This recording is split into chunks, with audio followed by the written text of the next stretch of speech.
जय श्री कृष्णा। राधे राधे। जय हो शंकर भगवान की जय। आइए अब हम फाल्गुन मास में श्री शिव महापुराण का द्वितीय सती खंड वाला अध्याय सुनेंगे। नारद मुनि बोले कि हे ब्रह्मा जी, शंकर जी की कृपा से आप सब कुछ जानते हैं, अतः अब आप हमें यह सुनाइए कि जो महेश्वर कैलाशवासी और परम जितेंद्रिय थे, जिनके विष्णु आदि सभी देवता भी पूजा करते थे, जो सत्पुरुषों की गति निर्विकार महाप्रभु और योगी थे, वही तप करती हुई मंगल स्वरूप एक परम श्रेष्ठ स्त्री के साथ विवाहग्रस्त कैसे होगी, जो पहले दक्ष की पुत्री थी, फिर हिमालय की कन्या हुई। वह सती पार्वती किस प्रकार शंकर भगवान को प्राप्त हुई, यह सब हम आपके मुखारबिंद से सुनना चाहते हैं। तब सूत जी कहते हैं कि नारद जी के ऐसे वचनों को सुनकर श्री ब्रह्मा जी बोले कि हे पुत्र, हे मुनि वीर्य सुनो। अब मैं वह शुभ कथा तुमसे कहता हूँ, जिसके सुनने मात्र से मनुष्य का जन्म निसंदेह सफल हो जाएगा। पहले मेरी एक संध्या नाम की कन्या हुई, जिसे देखते ही मैं काम से पीड़ित हो गया, और मुझे देख कर रुद्र ने धर्म का स्मरण करते हुए मुझे मेरे और पुत्रों के साथ ही बड़ा धिक्कारा, और फिर वे अपने स्थान को चले गए। तब मैंने शिवजी की माया से मोहित होकर मूर्खतावश अपने पुत्रों सहित उन्हें ही मोहित करना चाहा, परंतु मेरे सारे प्रयत्न निष्फल हो गए। तब मैंने निराश होकर शिवजी की भक्ति शुरू करी, तो उन्होंने मुझे समझाया। मैंने तो ईर्ष्या छोड़ दी, परंतु हट नहीं छोड़ा। अतः पुनः रुद्र को मोहित करने के लिए शक्ति का सेवन किया। अपने पुत्र दक्ष से अशिवनी वीरनी नामक कन्या से सती को उत्पन्न कराया। वह दक्ष सुता उमा होकर कठिन तपस्या करके रुद्र की स्त्री हुई। तब वे रुद्र स्वतंत्र होकर भी संतान उत्पन्न करने की इच्छा से मोहित हुए और रमण करने लगे। रुद्र के गृहस्थ आश्रम में आकर सुख से कितने ही समय व्यतीत हो गया। उधर शिवजी की माया से दक्ष को गर्व उत्पन्न हो गया। वह परम शांत निर्विकारी महादेव जी की निंदा करने लगा। उसने बड़े गर्व से एक यज्ञ का आयोजन किया, जिसमें उसने मुझको, विष्णु जी को तथा अन्य सभी देवताओं, ऋषि मुनियों, संत महात्माओं को बुलाया, परंतु अपने ही जवाई महादेव जी और अपनी ही पुत्री सती को नहीं बुलाया। इस पर भी कौतुक करने के लिए सती अपने पिता के घर गई। वहां यज्ञ में रुद्र का भाग न देखकर अपने पिता से रुद्र की निंदा सुनकर सबकी निंदा करती हुई अपने शरीर को यज्ञ की आहुति में त्याग दिया। यह सुन देवा अधिदेव महादेव जी कुपित होकर अपनी जटा का एक बाल उखाड़कर वीरभद्र को पैदा कर दिया, जिसने जाकर दक्ष के यज्ञ का विध्वंस कर उसका सिर काट डाला और बड़ा भारी उपद्रव मचाया। समस्त लोकों में इससे अशांति फैल गई। लोग दीन वत्सल रुद्र की प्रार्थना और विनती करने लगे। महात्मा महेश ने कृपा करके दक्ष को जिंदा कर दिया और फिर सबका सत्कार करके यज्ञ को पूर्ण करवाया। सती की दह से उत्पन्न ज्वाला जाकर पर्वत पर गिरी, जिससे वह ज्वालामुखी होकर पूजित हुई। आज भी जिसके दर्शन करने से सभी मनोकामनाएं पूरी हो जाती है, वह फिर हिमालय की पुत्री हुई, जिसका नाम पार्वती पड़ा। उसने कठिन तपस्या करके शंभु को प्राप्त किया। आप लोगों ने जो कुछ भी पूछा वह सभी मैंने आपको सुनाया है। जो भी इस महात्म्य को सुनेगा वह सभी पापों से छूट जाएगा। सूत जी बोले कि हे नैमिषारण्य के वासियों, ब्रह्मा जी की ऐसी वाणी सुनकर नारद जी फिर पापनाशनी कथा पूछने लगे। नारद जी ने ब्रह्मा जी से कहा कि हे पितामह, आपके कमल मुख से शिव जी की आनंददायक कथा सुनकर मैं अभी भी तृप्त नहीं हो पाया हूँ।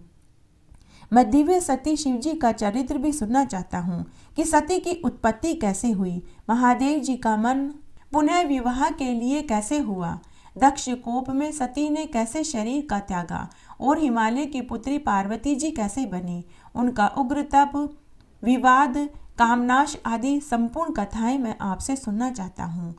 तब ब्रह्मा जी बोले कि अब पार्वती और शिव का अत्यंत पवित्र गुप्त रहस्य मैं तुम्हें सुनाता हूँ, तुम ध्यान से सुनो। पहले महादेव जी निर्गुण, निर्कल्प, रूप रहित, शक्ति रहित, चिन्मात्र, सत असत से परे, शिव स्वरूप, निर्विकारी, परा तत्पर, दिव्य रूप एक ही थे। फिर उमा के साथ सगुण और शक्तिमान प्रभु हो गए, जिनके बाएं अंग से विष्णु और दक्षिण अंग से मेरी उत्पत्ति हुई। तभी से सृष्टिकर्ता ब्रह्मा, पालन करता विष्णु और लय करता रुद्र हुए।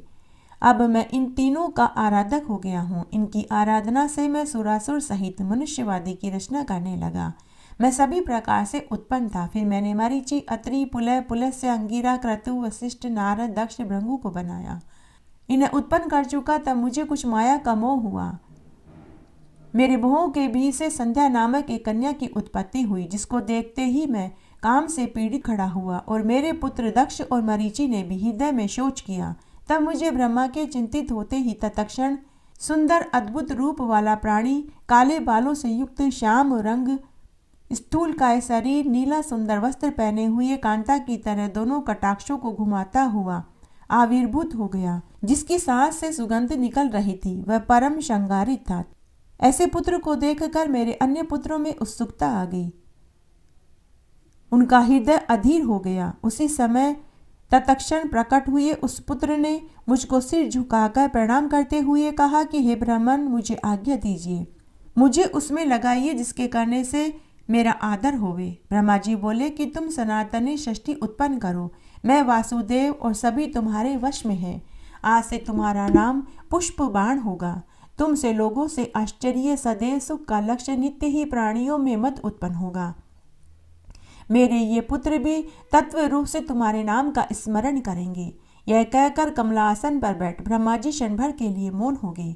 ब्रह्मा जी आगे बोले कि सब मरीचि आदि मुनियों ने उनका यह अभिप्राय जानकर उसका यथोचित नाम रखा। उन्होंने कहा कि तुमने उत्पन्न होते ही ब्रह्मा का चित्त मंथन कर दिया, इससे तुम्हारा पहला नाम संसार में मनमथ होगा। तुम्हारे जैसा संसार में कोई नहीं।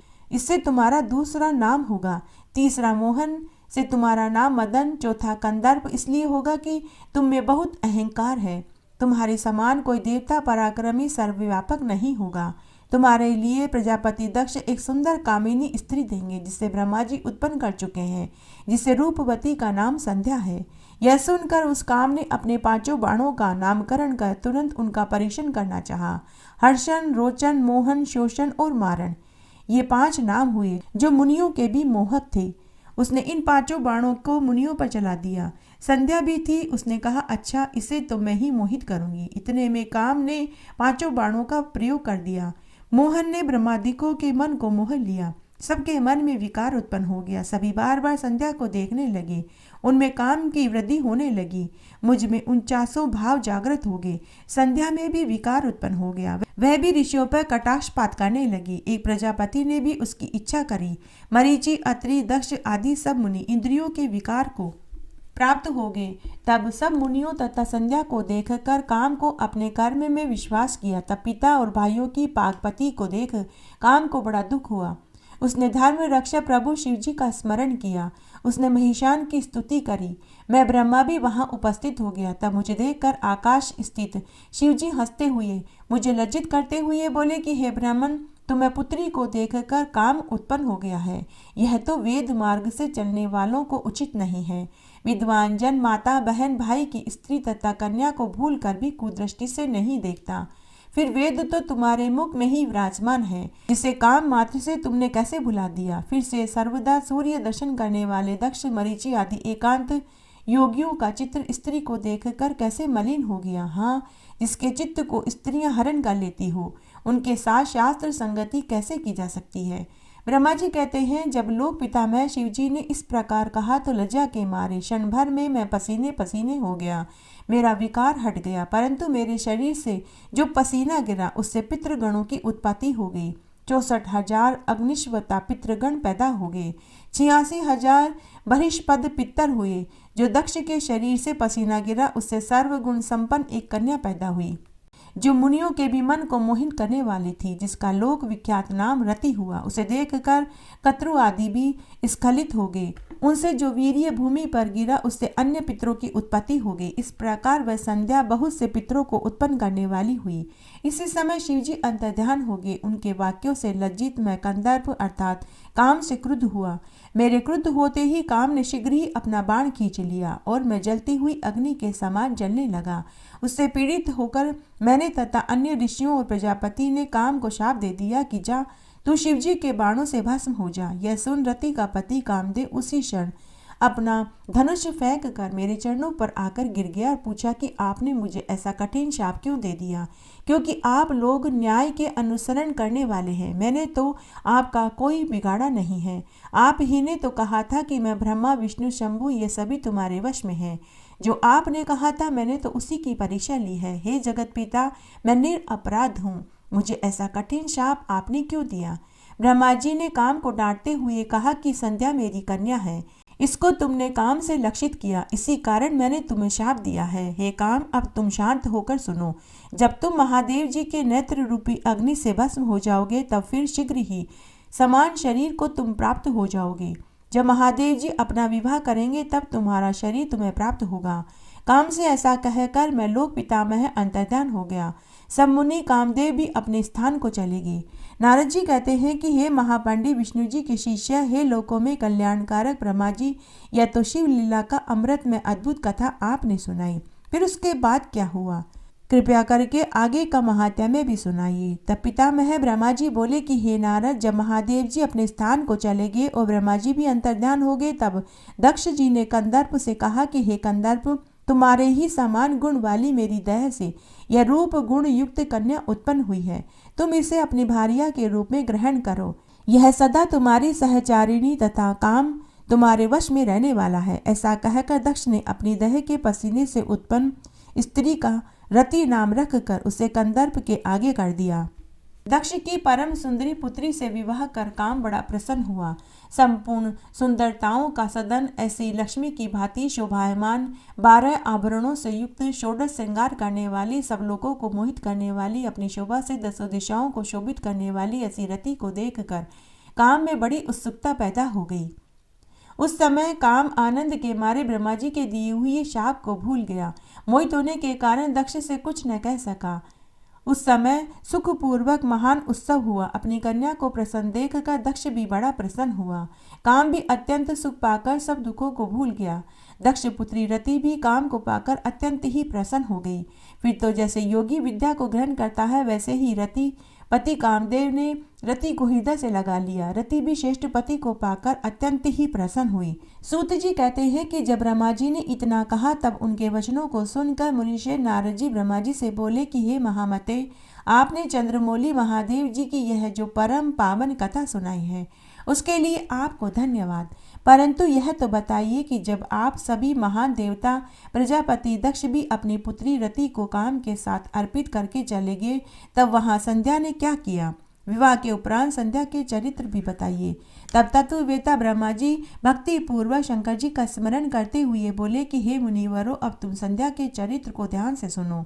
जो संध्या अपना शरीर त्याग कर अरुंधति हुई उसे मेघातिथि ने उत्पन्न किया और वशिष्ठ जी ने अपने पत्नी के रूप में स्वीकार किया। इस पर नारद जी ने पूछा कि उस मेघातिथि ने कैसे उत्पन्न किया और वशिष्ठ जी ने उन्हें कैसे ग्रहण किया, यह भी हमें बताइए। तब पितामह ब्रह्मा जी बोले कि जब मैं अपनी कन्या संध्या को देखकर काम से पीड़ित हुआ किंतु शिव जी के भय से पतित नहीं हुआ और जितेंद्रिय ऋषियों का भी मन विचलित हो गया तथा काम के भाव को देखकर संध्या भी अत्यंत दुखी हुई और मैं काम को शाप देकर अंतर्ध्यान हो गया, तब महादेव जी भी चले गए। तब आमर्ष को प्राप्त होकर मेरी पुत्री ने आदोपांत वृतांत पर गंभीरता से विचार किया और सोचा कि अब जैसे भी हो, यदि शीघ्र ही मेरे तथा काम आदि सबके पापों के शमनार्थ उसकी शुद्धि का फल मुझे शीघ्र ही मिल जाए तो अच्छा हो, क्योंकि ब्रह्मा जी तो शाप देकर जा चुके थे। भला मुझसे बढ़कर पापिनी और कौन होगी, जिसे देखकर पिता और भ्राता भी काम से पीड़ित हो गए। अतः मैं स्वयं ही इस पाप का प्रायश्चित करूंगी। वेद मार्ग से मैं अपने आपको अग्नि में जला दूंगी, ऐसी मर्यादा स्थापित करके जिससे संसार में उत्पन्न होते ही मनुष्य इस प्रकार से कामी न हो। मैं तप की कठिन मर्यादा का स्थापन कर शरीर त्याग दूंगी। भला मेरे जिस शरीर को स्वयं पिता और भ्राताओं ने इच्छा की उस शरीर को रखने से क्या अर्थ है? मुझे देखकर मेरे पिता और भाइयों में काम उत्पन्न हो गया। अब यह शरीर पुण्य का नहीं रहा। ऐसा विचार करके संध्या चंद्रभागा नदी के तट पर चंद्रभाग पर्वत पर चली गई।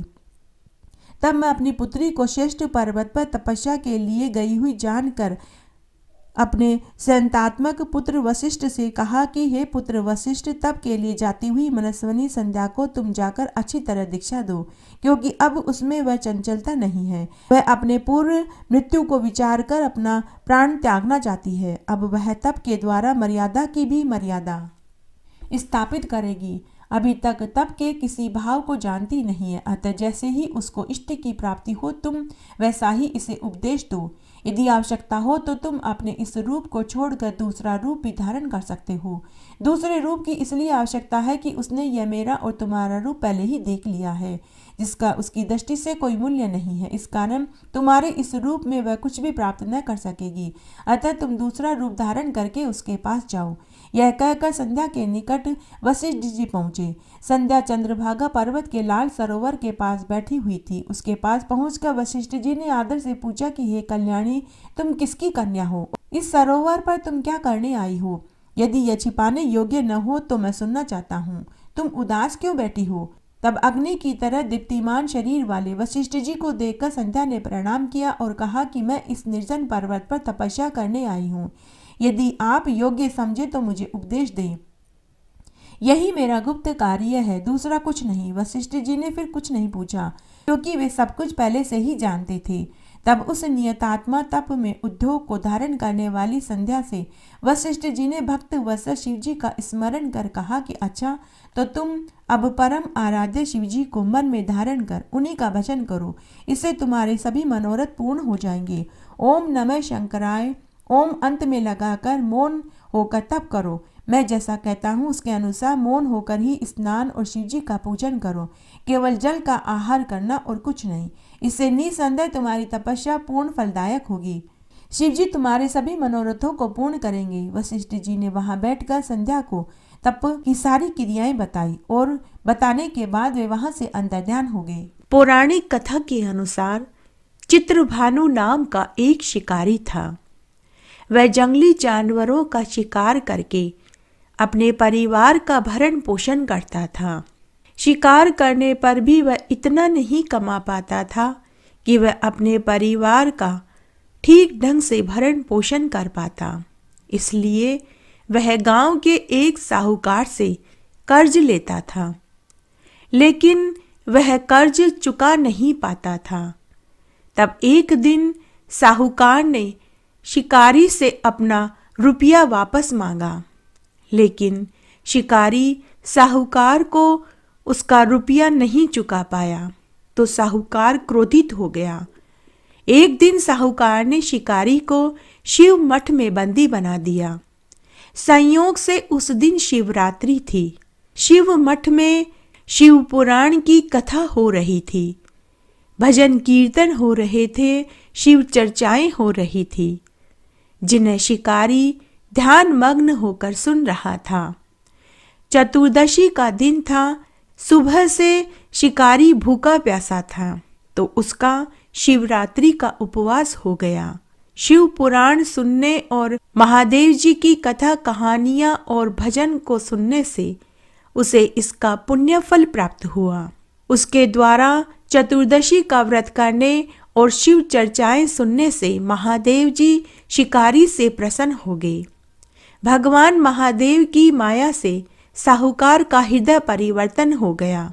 तब साहूकार ने शिकारी को बंधन से मुक्त कर दिया और उससे पूछने लगा कि तुम मेरा ऋण कब चुकाओगे। शिकारी ने साहूकार से एक दिन का समय मांगा कि आप मुझे एक दिन का समय दे दीजिए, कल तक मैं आपका सारा ऋण चुका दूंगा। साहूकार ने उसे जाने दिया। शिकारी उसी समय अपने घर आया तो उसने देखा कि उसके परिवार के सभी लोग भूख से व्याकुल हो रहे थे। अपने परिवार वालों को भूख से तड़पता हुआ देखकर शिकारी उसी समय शिकार की खोज में जंगल में चला गया। शिकार खोजता खोजता वह घने वन में पहुंच गया, परंतु पूरे दिन दौड़ धूप करने पर भी उसे कोई शिकार नहीं मिला। तब वह सोचने लगा कि आज तो बड़ा भारी संकट उपस्थित हो गया।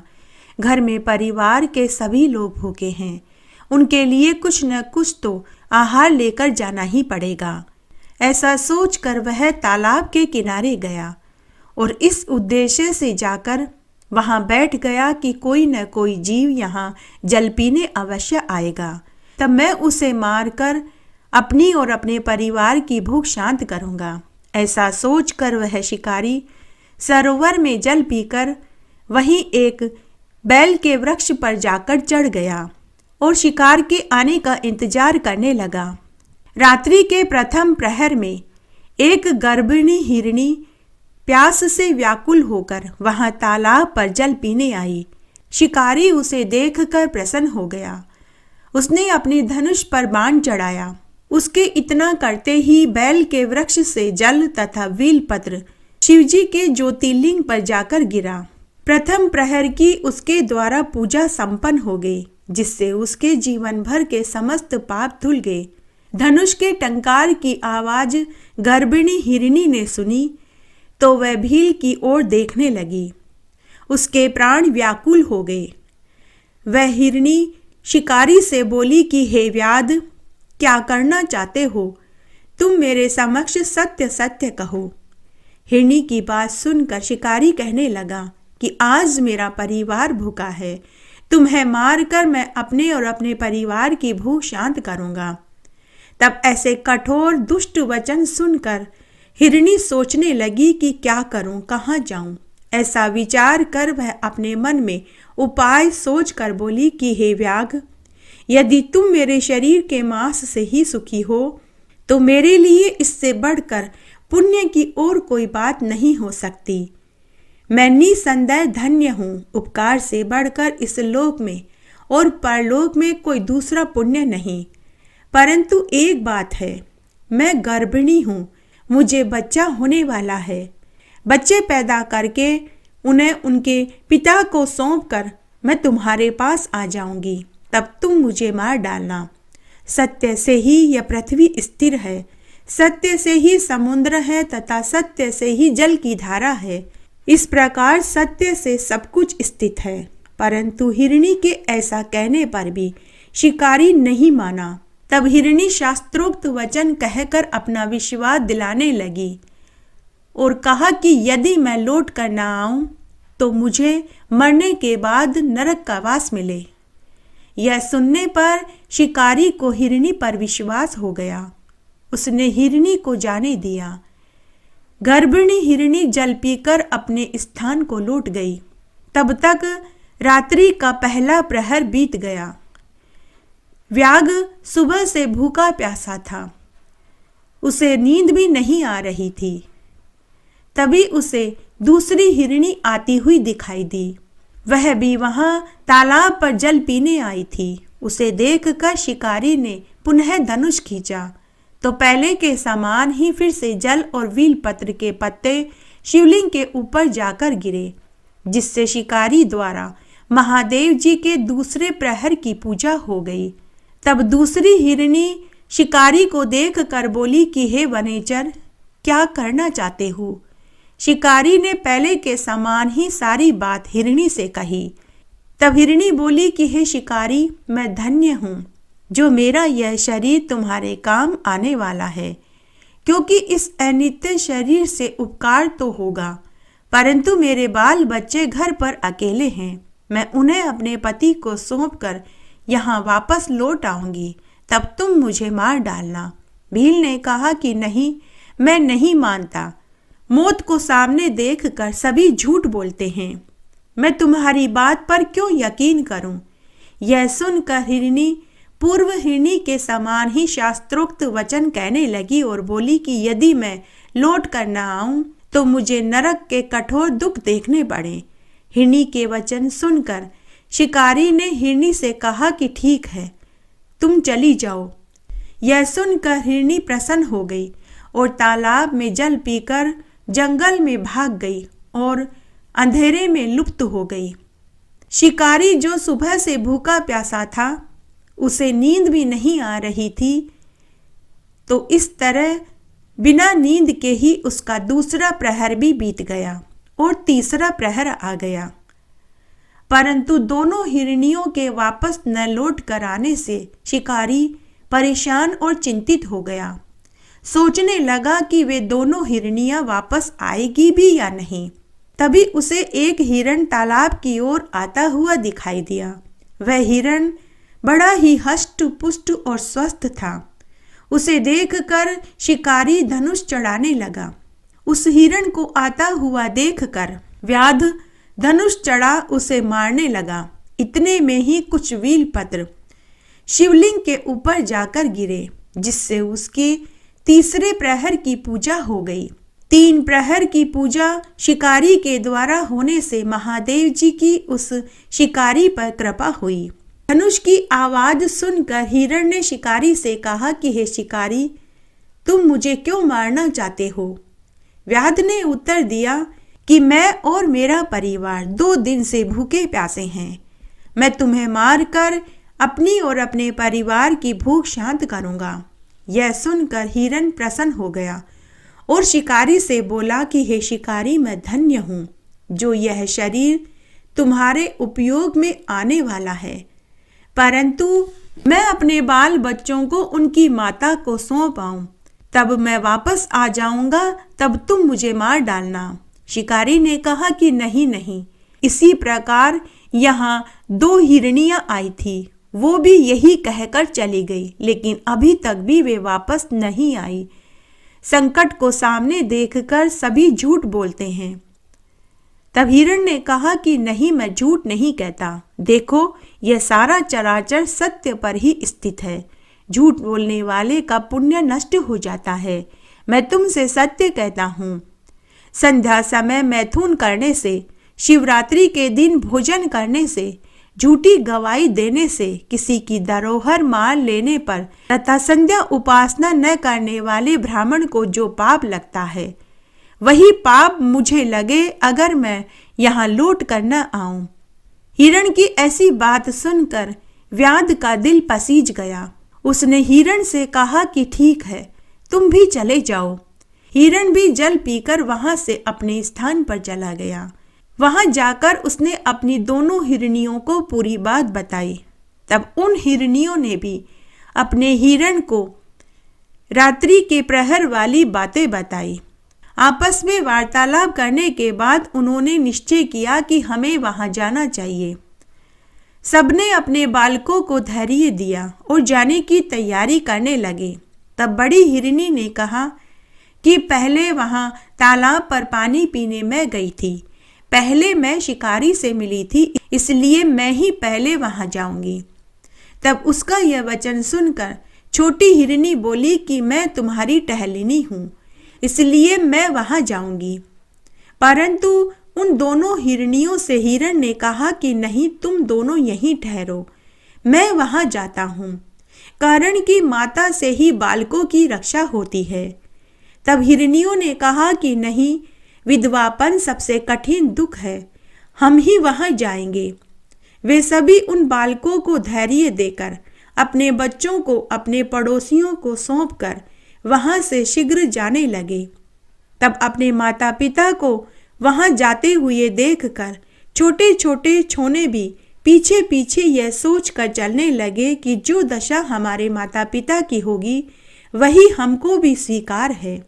इस प्रकार उन सबको वहां पहुंचा हुआ देखकर शिकारी प्रसन्न हो गया और धनुष पर बाण चढ़ाने लगा कि तभी महादेव जी के ऊपर जल और वील पत्र पुनः गिरे, जिससे महादेव जी के चौथे प्रहर की पूजा भी संपन्न हो गई, जिसके पुण्य से शिकारी के सभी पाप भस्म हो गए।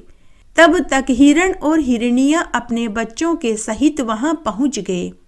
हिरण और हिरनियों ने शिकारी से कहा कि तुम बाण चला करके हमें मार डालो, परंतु शिकारी के द्वारा पूरे दिन भूखे प्यासे रहने से उसका शिवरात्रि का व्रत हो गया। रात्रि में न सोने से रात्रि जागरण हो गया और वीलपत्र शिवलिंग पर गिरने से महादेव जी के चारों प्रहर की पूजा हो गई, जिससे शिकारी का महादेव जी की कृपा से हृदय परिवर्तन हो गया। महादेव जी की माया से शिकारी को ज्ञान प्राप्त हो गया। शिकारी ने हिरण हिरणी से कहा कि हे मृग और मृगी, तुम धन्य हो जो परोपकार के लिए इस प्रकार अपने शरीर को होम करने जा रहे हो। मैंने मनुष्य जन्म पाकर भी कोई उपकार का कार्य नहीं किया। मैं पूरी उम्र दूसरों के शरीर को पीड़ा देकर अपने और अपने परिवार का पेट पालने में ही लगा रहा। ऐसे पाप से मेरी क्या गति होगी? मेरे तो जीवन को ही धिक्कार है। इस प्रकार का ज्ञान आते ही शिकारी ने धनुष और बाण वहीं फेंक दिए और वह हिरण और हिरनी से बोला कि हे मृगश्रेष्ठों, तुम धन्य हो, तुम वापस अपने घर लौट जाओ और सुख से रहो। शिकारी के ऐसा कहते ही महादेव और पार्वती जी जो कैलाश पर बैठे देख रहे थे, वे शिकारी से प्रसन्न हो गए। उन्होंने शास्त्र सम्मत अपना स्वरूप शिकारी को दिखा दिया और अपनी कृपा शिकारी के ऊपर बरसा दी। साक्षात महादेव और पार्वती को अपने सामने देखकर शिकारी उनके चरणों में गिर पड़ा। तब महादेव और पार्वती जी ने शिकारी से कहा कि हे शिकारी, हम तेरे व्रत और रात्रि जागरण और पूजन से प्रसन्न हुए, तू कोई वरदान मांग ले। शिकारी भी महादेव जी के स्वरूप को देखकर क्षण मात्र में ही मुक्त हो गया और उनके चरणों में गिर पड़ा। महादेव जी ने उसे यह नाम देकर कृपा दृष्टि से देख दिव्य वरदान दिया और कहा कि तुम्हारे घर साक्षात राम जी पधारेंगे। तुम उनसे मित्रता कर मेरी सेवा करते हुए दुर्लभ मोक्ष को प्राप्त करोगे। उधर महादेव जी का दर्शन पाकर मृगों को भी दुर्लभ मोक्ष गति प्राप्त हुई। सब दिव्य शरीर धारण करके विमान में बैठकर शाप से छूटकर स्वर्ग को प्राप्त हो गए। तब से महादेव जी का व्याघ्रेश्वर नाम पड़ा और वे अर्बुदाचल पर्वत पर स्थित हुए। वह भील भी रामचंद्र जी का दर्शन करके सायुज्य मुक्ति को प्राप्त हुआ। इस प्रकार संसार में अनेकों व्रत, अनेकों तीर्थ और अनेकों प्रकार के दान और यज्ञ बताए हैं, परंतु शिवरात्रि का व्रत सबसे श्रेष्ठ और उत्तम फल देने वाला है। इस तरह आज हमने फाल्गुन मास के 12वें दिन का महात्म्य सुना। आशा करती हूँ आपको ये जरूर पसंद आएगा। अगर अभी तक आपने मेरे चैनल को सब्सक्राइब नहीं किया है तो कृपया मेरे चैनल को सब्सक्राइब करें, साथ ही बेल आइकन जरूर प्रेस करें ताकि मेरा आगे आने वाला वीडियो सबसे पहले आपको मिले। धन्यवाद।